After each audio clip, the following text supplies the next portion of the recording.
Kita beralih ke informasi lain, Saudara. Komisi Pemberantasan Korupsi atau KPK menangkap Paulus Thanos, tersangka KPK dalam kasus dugaan korupsi KTP elektronik yang berstatus buron sejak Oktober 2021 di Singapura.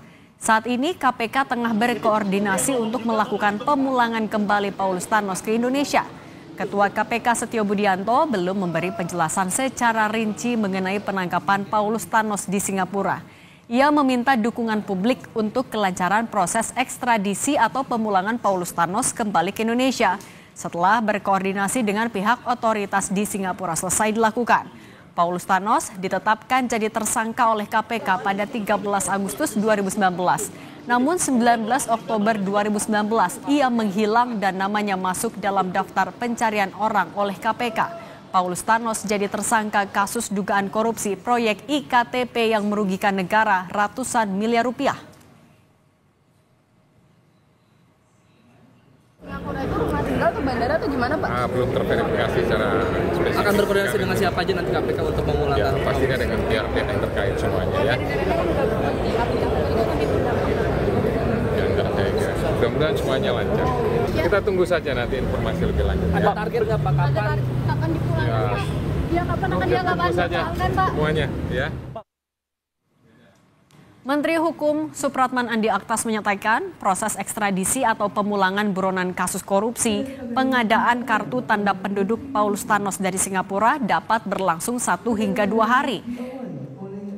Bisa pengadilan di Singapura menyatakan dokumen yang diajukan ke pihak Indonesia sudah lengkap, maka ekstradisi Paulus Thanos akan segera diproses. Semua bisa sehari, bisa 2 hari, tergantung kelengkapan dokumennya. Karena kan itu permohonan harus diajukan ke pihak pengadilan di Singapura. Kalau mereka anggap dokumen kita sudah lengkap, ya pasti akan diproses. Pak, gini Pak. Paulus Thanos alias Tian Po Jin adalah buron dalam kasus korupsi pengadaan paket penerapan kartu tanda penduduk tahun 2011 hingga 2012 pada Kemendagri. Thanos selaku Direktur Utama PT Sandipala Arta Putra ditetapkan sebagai tersangka bersama 3 orang lainnya pada 2019. Thanos menjadi salah satu tersangka kunci dalam kasus korupsi IKTP ini sebab perusahaan miliknya mendapat proyek besar terkait IKTP. PT Sandipala Arta Putra sendiri diduga mendapat pekerjaan sekitar 44% dari total keseluruhan proyek IKTP senilai 5,9 triliun rupiah.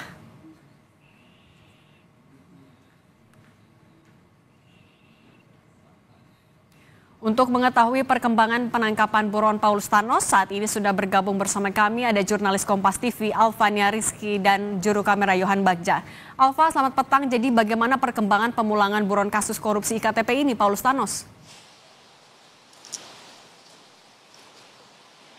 Selamat petang, Cindy dan juga saudara. Sampai saat ini nampaknya proses ekstradisi dari tersangka kasus IKTP atau korupsi IKTP Paulus Thanos masih di tahap kelengkapan atau melengkapi data-data ekstradisi. Kalau kata Menteri Hukum Supratman Andi Aktas menyebutkan bahwa permohonan ekstradisi ini sudah dikeluarkan atau diajukan oleh Kejaksaan Agung. Saat ini Kementerian Hukum masih menantikan 2-3 dokumen yang harus dilengkapi oleh Kejaksaan Agung maupun oleh Kepolisian Republik Indonesia untuk kemudian bisa memproses ekstradisi tersebut dan mengajukannya dari pemerintahan Indonesia ke pengadilan di Singapura. Nantinya menurut Supratman Andi Aktas ini membutuhkan waktu 1-2 hari, tetapi ini tergantung dari keputusan dari pengadilan Singapura karena proses ekstradisi ini merupakan proses kesepakatan dari 2 negara untuk kemudian bisa memulangkan atau kemudian memutasi salah seorang tersangka yang berada di negara lain. Nah, hal ini juga dijelaskan lebih lanjut oleh juru bicara KPK Tessa Mahardika yang menyebutkan memang prosesnya saat ini masih dalam melengkapi dokumen di Kementerian Hukum.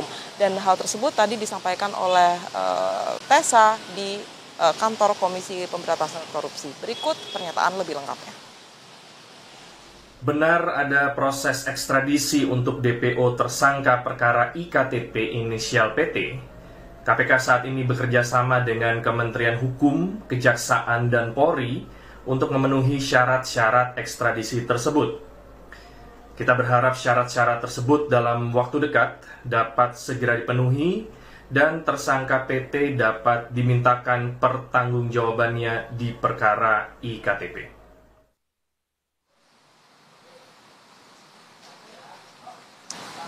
Dalam waktu dekat, proses ekstradisi dari Paulus Thanos harapannya bisa langsung segera dilakukan walaupun ia sudah menjadi buron sejak tahun 2021 lalu.